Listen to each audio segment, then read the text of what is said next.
What's going on, golf addicts? Welcome to the Sleepers video. I got two of them for you in the 6K range on DraftKings for the Arnold Palmer Invitational 2023 at Bay Hill. Easy for me to say. What the crap? Terrible start to this video. I usually try to keep this within 10 or 12 minutes. Two names I'm going to try to sell you on. High upside, a little bit of risk. Yeah, we're in the 6K range, deep field.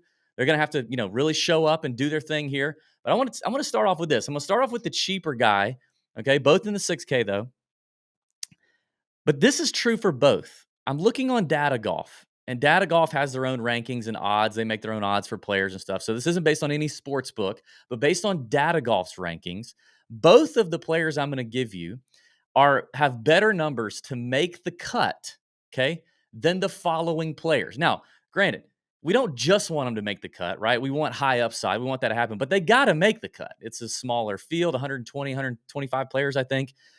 6 percentages, maybe a little higher, unless there's absolute carnage here at Bay Hill.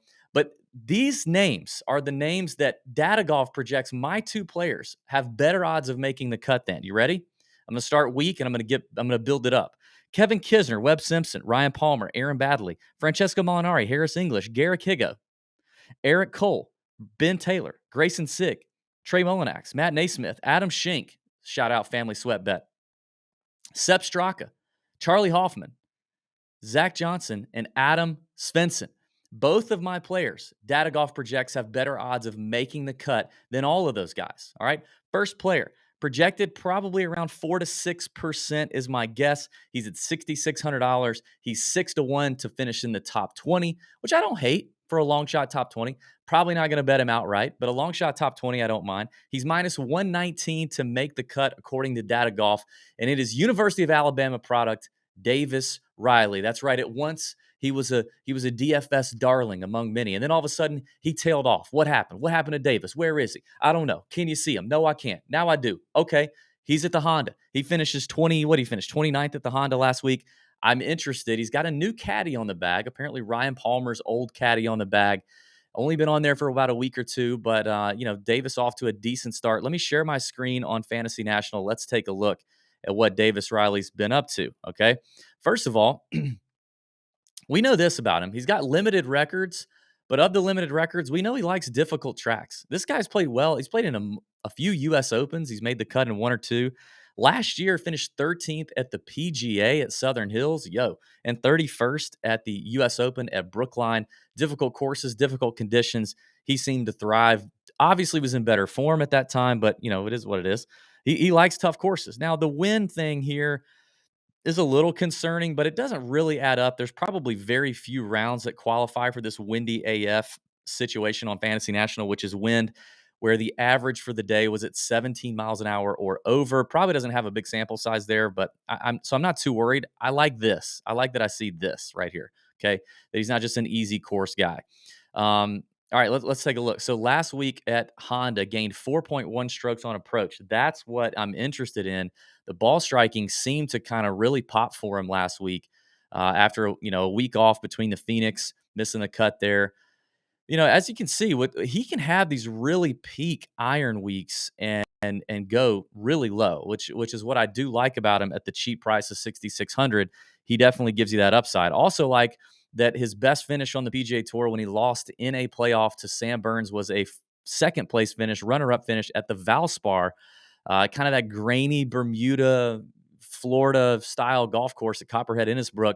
And look at the short game gained here. I'm pretty sure that Davis Riley's happy to be off of the West Coast swing, off of POA and whatever blends they have over there in the West Coast. Now, he didn't putt very well last week at the Honda, but that sucks. New caddy, signs of life at the Honda. Davis Riley missed the cut here. He did play here in 2022. He did miss the cut. No big deal. It doesn't really bother me. One try at API.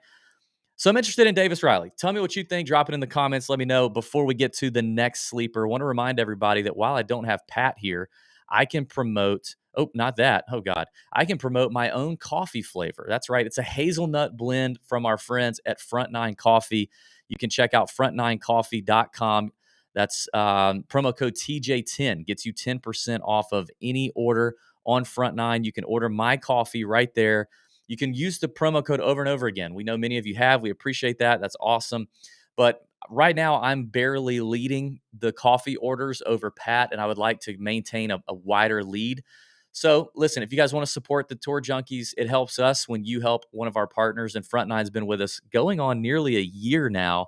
Really grateful for them. They're a small business in Augusta, Georgia. When you order the coffee, it is roasted as soon as you order it, so you're getting it fresh. It's going to be shipped to your house within a few days. Fresh. You can get whole bean. You can get ground, and you're supporting a company that loves golf, loves coffee, loves the Tour Junkies, and they're local. So do that if you haven't already. We would really appreciate it. We thank Front Nine for partnering with us on this video as long as they have. All right, next play. Again, remember, Data Golf gives them this next play a better chance of making the cut than all those names I listed off ahead of, in the beginning. This guy is at 6,800 bucks. I'm projecting him in that 3 to 6% range so far. I'm recording this video like before 11 a.m. on Tuesday. We don't have tee times out. We don't know what the weather wave situation is looking like because it is going to get windy. So all this could change. This player is also 6-1 to finish in the top 20, like Davis Riley. And I'm talking about Danny Willett. Danny Willett from England. And D Will is we know who he is, right? He's a Masters champion. He's won many times on the DP World Tour. He's won. He's a good player. He knows how to compete in the biggest and best fields.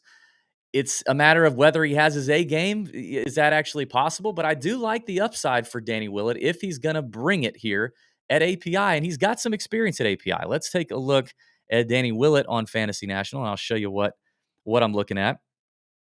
First of all, what's interesting about Danny Willett is he doesn't really putt all that well on Bermuda, as you can see here.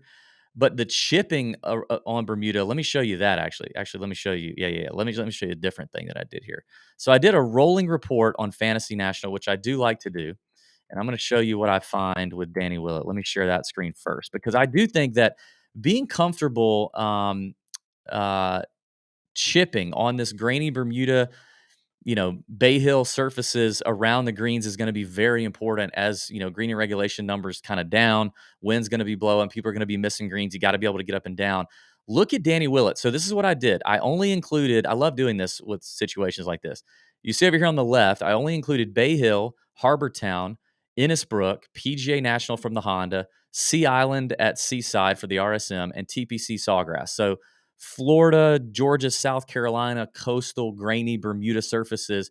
And this is looking at strokes gained around the green over the last 4, 8, 12, 24, and 50 rounds. And look at where Danny Willett ranks among them. This is the strongest ranking in this entire field, I assure you. The guy can really get up and down off of Bermuda surfaces, and that is something that is going to be very necessary and is very appealing to me when we're talking about Bay Hill. So let's open up his player profile. Doesn't putt very well on Bermuda, so that's one ding against him, but that's okay. Look at this. Loves difficult courses, and we do have a pretty good sample size with Danny Willett. And this is just PGA Tour and major championships. This doesn't even count what he's done on the DP World Tour with plenty other weather situations. Obviously, Danny Willett can gain strokes in the wind and on difficult conditions, which I really do like.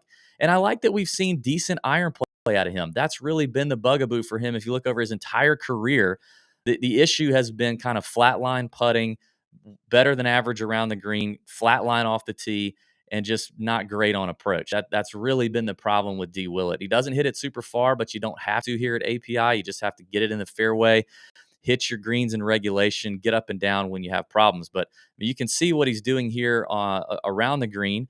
Decent finishes at the Genesis, obviously an elevated event. 18th place finish. If we got that out of Danny Willett at 6,800 this week, that'd be huge. Nearly won the Fortinet just a couple of months ago. Let's look at him at Arnold Palmer. Played here 5 times, only missed one cut with an 18th, a 31st, a 29th. I mean, we would take any of these finishes outside of the missed cut here at the API. So I like it for Danny Willett. Let me show you one more thing. Mixed condition model that I ran on Danny Willett on Fantasy National. I'll show you this. He checks some key boxes for me. Where are we at? Okay. Check some key boxes for me here in the long-term proximity. Again, considering his price, this is 50 rounds proximity, 200 yards plus. He's 37th in the field. 175 to 200. These are the two biggest buckets that are going to make a difference at API. 175 to 200 last 50 rounds. He's 48th in the field. That's strong for a guy at $6,800. So I like that about Danny Willett. Checking those boxes. Let's see how the weather wave stacks up. Let's see what side of the wave these guys are on. Hit me up in the Nut Hut or in the comment section if you have any questions about it. Drop a comment. Tell me what you think about these two. Like the video, subscribe, and let's have a great week. Make DraftKings pay. May your screens be green. See you.